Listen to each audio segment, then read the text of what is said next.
So obviously we are in an unprecedented situation. How are you gauging the severity of the economic shock that we are dealing with as the nation shuts down? There are a number of high-frequency indicators, particularly ones that bear on the performance of the labor market, particularly initial claims. And what we're seeing there, as you know, is absolutely shocking.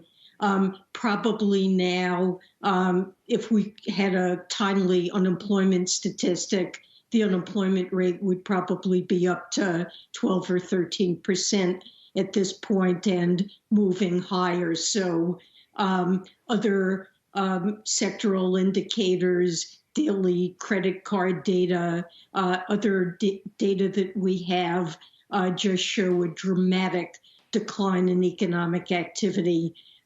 Probably for the second quarter at an annual rate, we're going to be looking at a decline in GDP of at least 30%, and I've seen far higher numbers. So this is a huge, unprecedented, devastating hit. And my hope is that we will get back to business as usual as quickly as possible.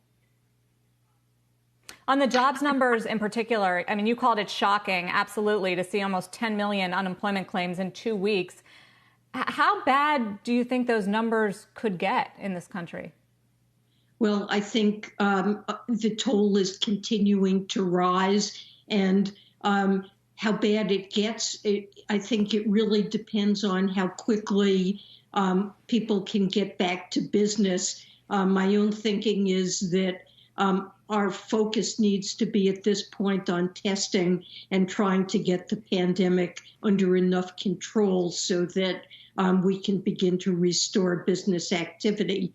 But certainly unemployment could go quite a lot higher. I'm hopeful that the new Small Business Administration and other lending programs will work to continue to protect employment. I thought it was heartening in the recent employment report, even though it's stale, to see that a lot of the unemployment was temporary job loss. That suggests that workers are still connected to their firms, and if activity can restart, that they'll be able to go back to their old jobs. People are wondering if this could look like a V or a U or a W. Do you have any sense of what recovery looks like? Well, a V, which is what we're all hoping for, is really a best case scenario. And if activity could begin to resume, as many assume, in June, and maybe be back to something more normal by the summer, I think a V is possible, but I am worried that the outcome will be worse. And it really depends, to my mind, on just how much damage is done during the time that the economy is shut down in the way it is now. To what extent will workers have their employment connections severed if firms need to start up their activity and they've lost ties with their existing workforce? That will make it that much harder. If households have run down their savings and had to dip into retirement savings, or are behind on their bills and have higher debt and lower wealth, their spending patterns are not likely to go back to what they were. The corporate distress that we're seeing, and that may get worse, may leave companies. I'm afraid we will see bankruptcies, and companies may end up with debt burdens that make them unwilling to restore investment spending or rehire workers. And the more damage of that sort that's done, the more likely we're to see a U. And there are worse letters too, like L, and I hope we don't see something like that. Yeah, you've been warning about this corporate debt issue and the fact that so many companies binged on debt. And many people point to the Fed policies. Do you regret keeping interest rates too low for too long that allowed this kind of debt bubble to blow up, which is now going to make this even worse? Well, I think we needed low interest rates in order to support employment in the economy and to try to get inflation back to the Fed's 2% target. But I will agree that there are dangers in keeping interest rates too low and in a low interest rate environment. And that's something when we come out of this, we're likely to see for a long time to come. Regulators need other tools in order to constrain the kind of buildup in debt that we saw in non-financial corporations over the last 6-7 years, or in the run-up to the 2008 crash, to be able to constrain the kinds of borrowing and debt buildup that households have. I'd call those macroprudential tools. And although I've been a fan of the Dodd-Frank reforms, I felt that that was a very important bill. We're really fortunate now, for example, to have a strong, well-capitalized, liquid banking system. We're seeing the benefits of that. What Dodd-Frank did to provide regulators with these macroprudential tools was insufficient. So I would have liked to have seen stricter controls on credit growth, on leveraged lending over the last several years that would have left corporations in better shape to handle a shock like we're seeing now. And I would simply say I don't believe the regulators had those tools that are especially needed in a low interest rate environment. You alluded to the financial system obviously being better capitalized than where we were in 2008, though these stocks have gotten hit pretty hard. How sound do you think the banking system is right now in this country relative to where we were in the financial crisis?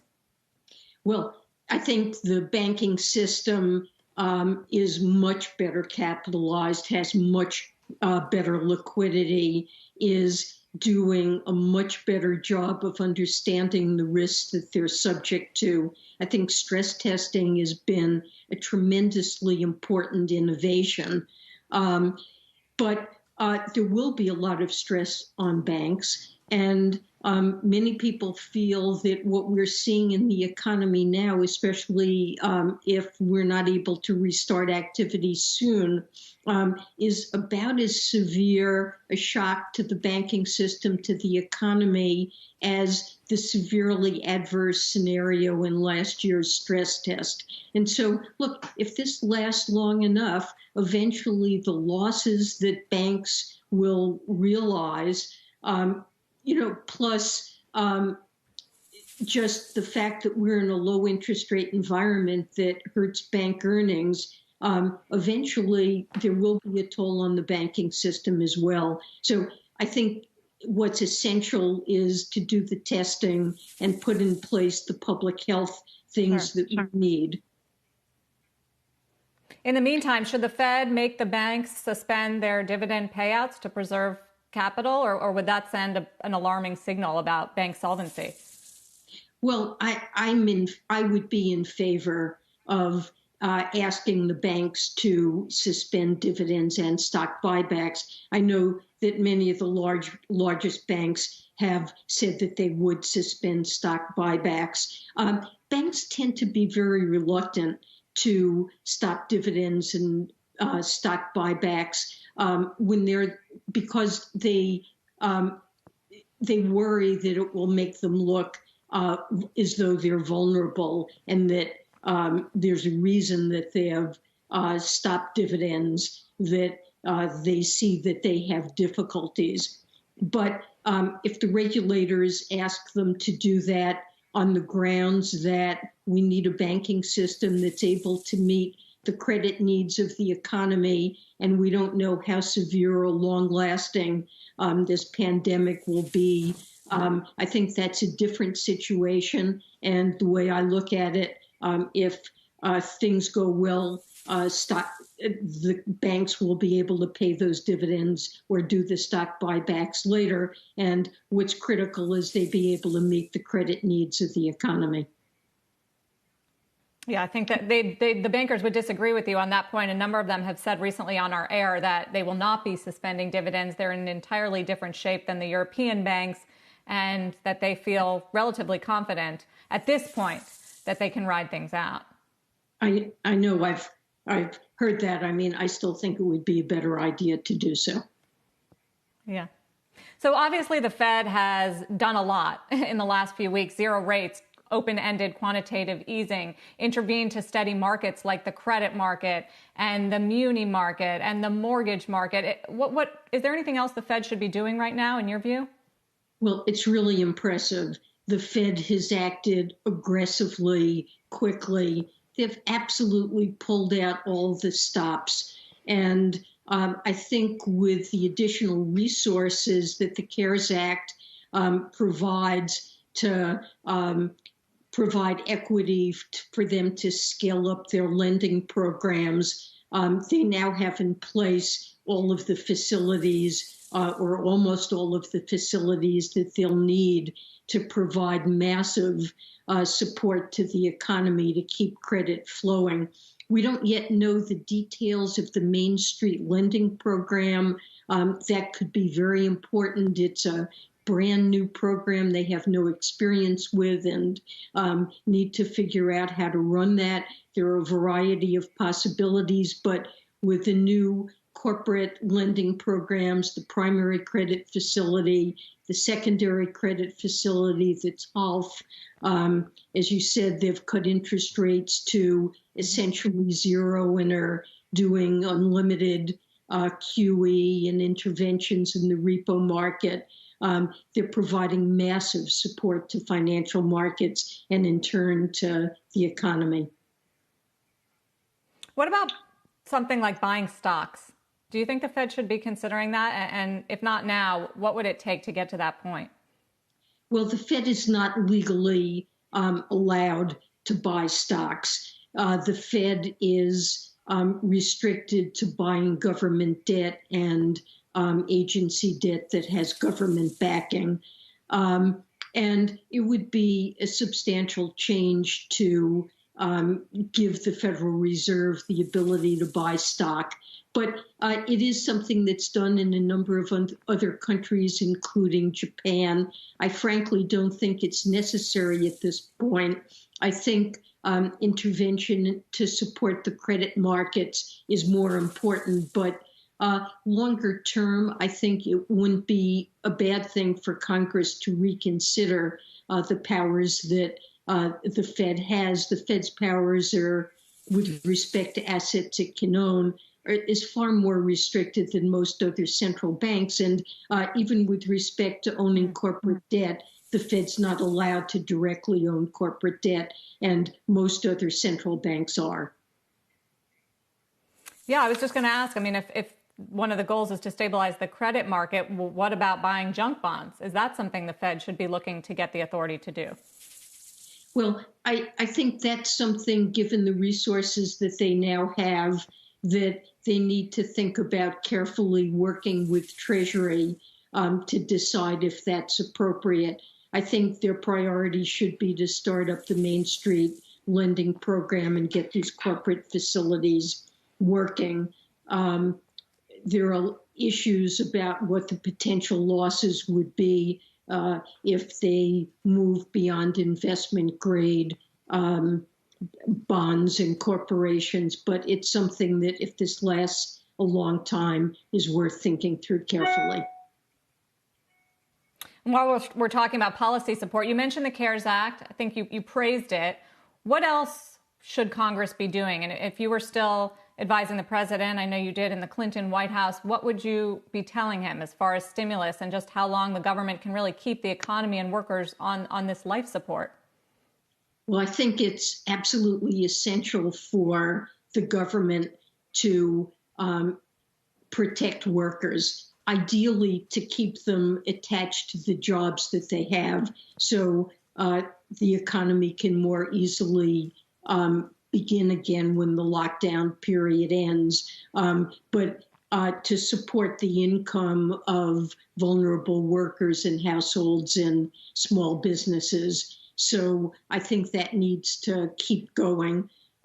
If this lasts a long time, there'll need to be additional support for unemployment insurance, possibly further checks to support other needs that households have. I think state and local governments need more support than the CARES Act provided, perhaps health insurance, particularly for workers who's got health insurance through their jobs, and that's been severed. Those would be things on my list. When you were at the Fed, was there ever any discussion of a pandemic and planning around something like this? I mean, how do you even prepare for this? Well, there was emergency planning.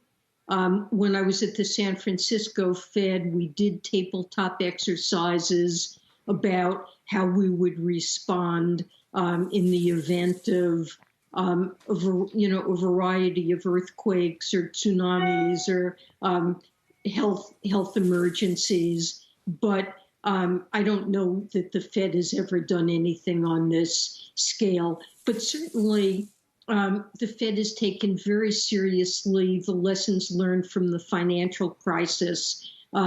It learned a lot about how to do emergency interventions and has made sure that one generation of policymakers transmits that knowledge to the next.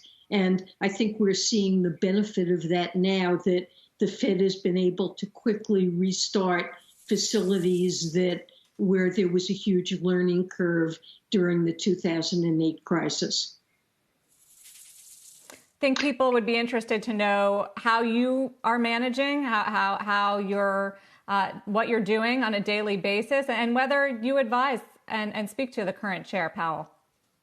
So I'm hunkered down at home with my family and telecommuting and learning about Zoom and other ways to stay in touch with people and continue to do my work. And I am talking with some policymakers. I talk periodically once in a while with Chair Powell, but he's doing extremely well. My former colleagues, I feel very proud of them. And I am conferring with some policymakers. Lots of economists I know in think tanks and in universities are thinking very hard about how we can intervene in order to have this terrible pandemic do the minimum damage possible to the economy. Yeah, the ideas are flowing here at CNBC as well. You know, our Jim Cramer was just mentioning this idea to Larry Kudlow at the White House of instituting a type of war bond, because it would be so patriotic. People would be happy to contribute and invest, and that would help the federal government do more, as you have outlined needs to be done. What do you think about that kind of idea? Would that work? Well, you know, the federal government is going to have enormous deficits. They're already running at about $1 trillion for this year before the fiscal interventions. And now we're probably looking at deficits well above $2 trillion. So thinking about how to finance those is something very worthwhile. Maybe a war bond is an appropriate approach. We're fortunate. The government is fortunate that we are in a low interest rate environment, so that the interest burden of that debt is likely to be manageable, at least for many years to come. But it is certainly appropriate to think about the best way to finance the debt and deficits. And finally, you know, I hate to even ask this question, but it's out there, so I will. You know, with the scale of the job losses and the economic toll that's taking on our country, and the human toll and the devastation, more people are wondering if this is going to be a depression-like economic scenario. How do you think about that? How do you even define that? Well, I think that unemployment rates for a time may go to depression levels, but this is very different than the Great Depression or the recession in the U.S. economy that we experienced in 2009 and after. We started with an economy that was in good shape, with a financial sector that was basically sound, and this is a health crisis. It's having severe economic effects, but if we're successful in supporting people's incomes during this time, if the government can be, I believe we'll be able to get back to a normally functioning economy in much shorter order than during the Great Depression, after the Great Depression, or even the Great Recession. Months, years? What is a shorter order? Well, my hope is that there's likely to be some lingering effect that could go on for years for the reasons I earlier explained. But my hope is that unemployment will come down to normal levels pretty quickly.